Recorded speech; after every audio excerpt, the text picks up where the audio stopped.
하나님이여, 주께서 어찌하여 우리를 영원히 버리시나이까? 어찌하여 주께서 기르시는 양을 향하여 진노의 연기를 뿜으시나이까? 옛적부터 얻으시고 속량하사 주의 기업의 지파로 삼으신 주의 회중을 기억하시며 주께서 계시던 시온산도 생각하소서. 영구히 파멸된 곳을 향하여 주의 발을 옮겨 놓으소서. 원수가 성소에서 모든 악을 행하였나이다. 주의 대적이 주의 회중 가운데에서 떠들며 자기들의 깃발을 세워 표적으로 삼았으니 그들은 마치 도끼를 들어 삼림을 베는 사람 같으니이다.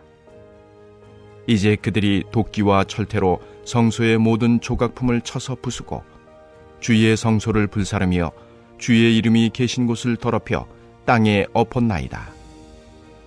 그들이 마음속으로 이르기를 우리가 그들을 진멸하자 하고 이 땅에 있는 하나님의 모든 회당을 불살랐나이다.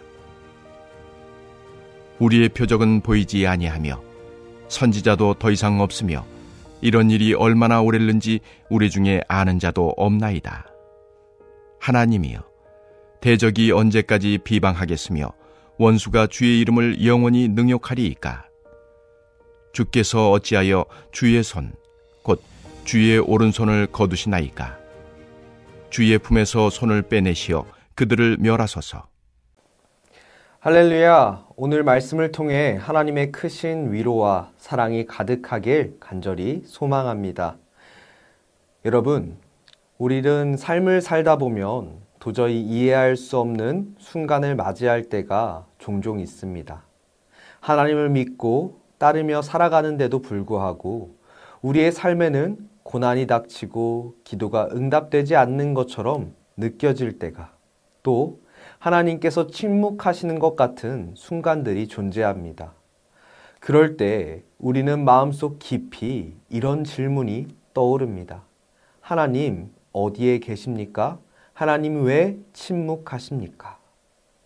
오늘 본문인 시편 74편 1절에서 11절은 바로 그러한 질문으로 가득 차 있습니다. 이 시편은 아삽의 시로 이스라엘 백성이 큰 고난 가운데 있을 때 기록되었습니다. 예루살렘 성전이 파괴되고 백성들은 절망에 빠져 있으며 하나님의 임재의 상징이었던 신앙의 중심이었던 성전이 불타버린 상황이었습니다. 이 비극적인 현실을 앞에서 시인은 하나님 앞에 절규하며 묻습니다. 하나님, 왜 우리를 영원히 버리셨나이까? 어찌하여 주의 분노가 주님의 양을 향하여 연기하나이까? 여러분, 이 말씀은 단순히 불평이나 원망이 아닙니다. 오히려 하나님을 신뢰했기 때문에 생겨나는 고통스러운 질문입니다. 오늘 우리는 이 질문을 통해 하나님의 침묵 앞에서 우리 그리스도인들이 어떻게 반응해야 하는지 알아보고자 합니다. 하나님께서 아무것도 하지 않으시는 것처럼 보이는 그 순간에도 우리는 어떻게 하나님을 바라봐야 되는지 우리는 오늘 말씀을 통해 배워보려고 합니다. 시편 74편 1절에서 시인은 이렇게 고백합니다. 하나님이여, 하나님이여, 어찌하여 우리를 영원히 버리셨나이까? 어찌하여 주의 분노가 주의 양을 향해 연기하나이까? 이는 단지 현실에 대한 탄식이 아니라 하나님과의 관계를 전제로 한 질문입니다. 그는 하나님이 여전히 자신들의 목자이심을 고백하고 있으며 하나님의 백성이라는 정체성을 놓지 않고 있습니다. 주의 목장의 양을 기억하소서라고 부르짖으며 하나님의 언약을 상기시키고 있습니다. 여기서 우리는 중요한 진리를 배울 수 있습니다. 바로 하나님의 침묵은 하나님의 부재를 의미하지 않는다는 것입니다. 하나님이 아무 말씀도 하지 않으신다고 해서 우리를 버리신 것이 절대 아니라는 겁니다. 말씀을 보면 내가 결코 너희를 버리지 아니하고 너희를 떠나지 아니하리라 라고 언급하고 있습니다. 하나님은 때로 우리가 깨닫지 못하는 방식으로 역사하십니다. 우리가 보기에는 하나님이 침묵하시는 것 같지만 그 침묵 속에서도 하나님의 뜻은, 하나님의 계획은 진행되고 있습니다. 예수님께서 십자가 위에 엘리 라마 사박다니, 하나님, 하나님, 어찌하여 나를 버리셨나이까? 라고 외치셨을 때 하나님은 침묵하시는 것처럼 보이지만 그 침묵은 우리 모두의 구원의 결정적인 순간이었습니다. 하나님의 침묵은 구원의 침묵이며 하나님의 침묵은 하나님의 깊은 사랑의 다른 표현일 수 있다는 것입니다. 우리는 4절부터 시인이 성전이 파괴되는 모습을 생생하게 묘사하는 것을 발견할 수 있습니다. 대적이 주의 회중 가운데서 표효하며 자기의 표적을 세워 모든 조각상을 쳐부수고 성소를 불살랐나이다. 이는 단지 물리적인 파괴를 의미하는 것이 아니라 이스라엘 백성이 하나님과의 관계에서 느끼는 단절과 큰 상실을 의미하기도 합니다. 당시 이스라엘에게 성전은 하나님의 임재의 상징이었습니다. 예배의 중심이었습니다. 삶의 방향이었습니다. 그 성전이 무너졌다는 것은 마치 하나님이 자신들을 완전히 떠나신 것처럼 느껴졌을 것입니다. 여러분, 우리의 인생을 돌아보면, 인생을 살다 보면 신앙의 기반이 무너질 때가 종종 있습니다. 질서가 뒤틀리고 예배가 뒤틀리며 기도가 막히며 하나님과의 관계가 단절된 것처럼 느껴질 때가 존재합니다. 그러나 여러분, 우리의 말씀을 보면 하나님은 절대 우리를 버리시고 포기하시는 분이 아니십니다. 우리 말씀 속에서도 자주 찾아보고 느낄 수 있는 것처럼 하나님은 절대 우리들을 포기하지 않으신다는 것입니다. 벌하실 수 있고 또 훈련시키실 수 있고 연단시키실 수 있지만 그 모든 과정 가운데는 하나님의 사랑과 하나님의 계획하심이 존재한다는 것입니다. 그렇기에 그 하나님이 계셨다고 느꼈을 그 성전이 무너질지라도 자신의 그 예배와 기도가 침묵 가운데 있는 걸로 느껴질지라도 그 가운데는 하나님의 사랑과 계획하심이 있다는 것입니다. 그리고 또한 시인은 말하고 있습니다. 우리의 표적은 보이지 않으며 선지자도 더 이상 없으며 이런 일이 얼마나 오래일지는 우리 중 아는 자가 없도다. 이 절은 신앙의 암흑기를 정말 잘 묘사하고 있습니다. 아무런 방향도 인도도 하나님의 말씀도 들리지 않는 영적인 침묵의 시간입니다. 여러분, 우리도 그럴 때를 경험할 때가 많이 있습니다. 하나님께서 응답하시지 않는 것처럼 느껴지며 말씀이 들리지도 않으며 내가 무엇을 어떻게 해야 될지 알 수 없는 그런 시간입니다. 그러나 그러한 시간에도 하나님은 여전히 우리와 함께 계십니다. 우리는 시편 23편을 보면 비록 어두운 골짜기를 지날지라도 해를 두려워하지 않는 것은 주께서 나와 함께 하심이라.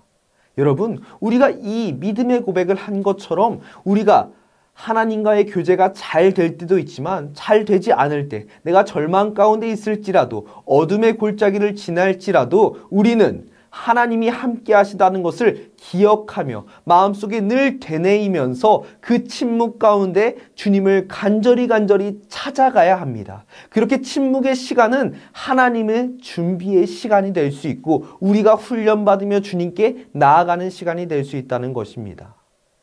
10절에 하나님이여 대적이 언제까지 회방하며 원수가 주의 이름을 영원히 능욕하리이까. 그리고 11절에서는 이렇게 외칩니다. 주께서 어찌하여 주의 손 곧 오른손을 거두시나이까. 주의 품에서 그것을 빼내어 멸하소서. 여러분, 이처럼 우리는 끊임없이 그 신앙을 붙잡으려고 하지만 현실 가운데 무너질 때가 있고 넘어질 때가 있습니다. 이 저자도 마찬가지입니다. 하나님께서 우리를 어찌하여 버리시나이까라고 말하고는 있지만 그 가운데 하나님을 향한 손을 뻗고 있는 것이며 하나님의 그 구원의 손을 간구하고 있는 것입니다. 여기에서는 침묵 가운데서도 응답해 주시겠지라는 그 믿음이, 신락 같은 믿음이 이 저자에게도 있다는 것입니다. 그렇기에 우리는 신앙의 끈을 놓지 않고 기도해야 합니다.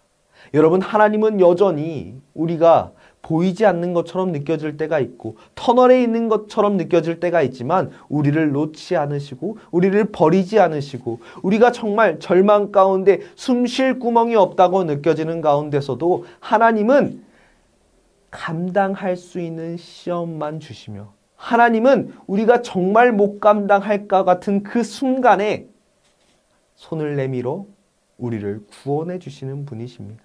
결코 우리를 버리지 않는다는 것입니다. 사랑하는 성도 여러분, 시편 74편은 고난 속에서 하나님의 침묵을 경험하는 신앙인의 탄식이자 기도입니다. 그러나 여러분, 이 탄식은 하나님을 향한 깊은 신뢰 위에서 드려지는 것입니다. 하나님을 신뢰했기에 그분께 물을 수 있는 거고, 그분을 사랑했기에 그분의 이름이 능욕당하는 것을 견딜 수 없는 것입니다.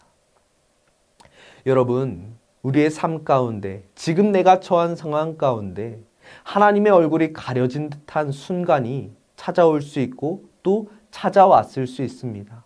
하지만 그때에도 우리는 기억해야 합니다. 여러분, 하나님은 여전히 여러분들을 향해 사랑의 눈빛을 보내시고 여러분들의 기도를 들으시고 여러분들을 향한 언약을 잊지 않으십니다. 여러분, 그것을 믿으며 하나님의 침묵 가운데서도 하나님의 일하심을 믿으며 여러분, 그 신앙의 끈을 놓지 않는 여러분들이 되시길 소망합니다. 더욱 들리지 않을 때, 더욱 보이지 않을 때 주님께 더욱 간절히 구할 수 있는 믿음의 사람이 되시길 소망합니다. 그렇게 여러분들의 믿음을 하나님께 간구했을 때 주님께서 가장 적합할 때, 가장 여러분들의 필요할 때에 가장 적절하게 여러분들께 응답하시고 그 침묵을 거두셔서 구원하시며 그 믿음의 길에 그 주님의 발이 향하게 될 것입니다. 그것을 기억하는 저와 우리 모든 성도님들 되시길 간절히 소망합니다. 우리 시간 함께 기도하길 원합니다. 우리 시간 주어진 기도 제목을 붙잡고 주여 한번 부르시고 합심으로 뜨겁게 기도하도록 하겠습니다.